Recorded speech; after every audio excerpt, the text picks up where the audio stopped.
I suspect that General Torre is doing that in order to paint a bad picture of Pastor Apollo Sikibuloy in the public's eyes. No? As a matter of fact, if that is true, then he should have presented it on the first day right away. No?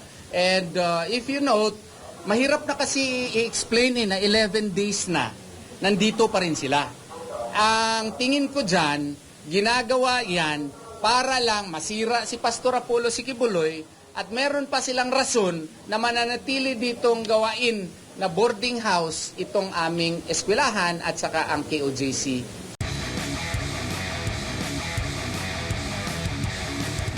No. PM na isang kwarto at pinaniniwalaan po nila na ito yung kwarto ni Apollo, ni Pastor Apollo Sikibuloy. Magarang kwarto, maganda parang hotel. Walang kwarto dito si Pastor Apollo Sikibuloy. If you notice, pati nga eskwelahan namin medyo maganda, no? So I hope it should not be taken against Pastor Apollo Sikibuloy if there is indeed a room which is presentable. Almost all the rooms in JMC as well as KOJC are presentable po. And please do not fault us if we have presentable rooms. It's not an evidence against Pastor Apollo Sikibuloy. It's an evidence that he has really succeeded in his mission. That's why he can afford to have presentable rooms. Maybe malapit doon sa aking opisina sa Dean's Office, sa likod dyan sa main GMC building which they are now controlling, no? Baka dyan. Okay. Dagdag lang po, attorney. Dahil po sa kanya. Yes. Napapaligiran daw po ito na marami pang kwarto. Napapaligiran daw po ito na marami pang kwarto. At may nakita daw na 10 kababaihang menor de edad na edad 13 to 15 years old. Nakita po ito ng mga pulis sa isang kwarto, nakakasya ang mukha at natutulog. That is already a speculation, no? I suspect that General Torre is doing that in order to paint a bad picture of Pastor Apollo Sikibuloy in the public's eyes. No? As a matter of fact, if that is true, then he should have presented it on the first day right away. No?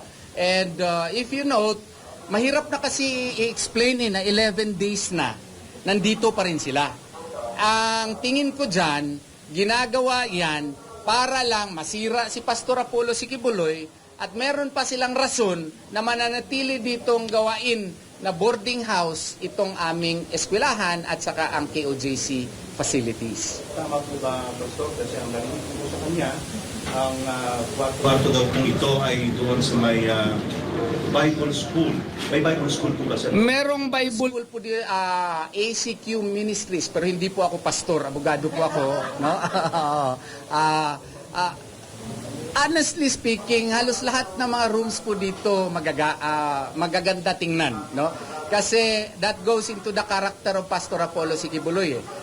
Pag napansin ko sa kanya noon, kasi 2016 lawyer na niya ako, pag nag-inspect siya dito, gumaganyan nga yan, no? Pag tine-check kung may, what you call this, may alikabok, ganyan ng karakter ni Pastor which I also learned, no? Kasi ako, pag nandun ako sa bahay noon, prior to his being a lawyer, wala na akong pakialam Pero when I became his lawyer, you should, cleanliness para is a great thing, no? Ganun siya, and he wants his, what you call this, environment to be, to have aesthetic quality. Yun kanyang characteristic as a person, which we Filipinos should emulate, no? Which we Filipinos should emulate.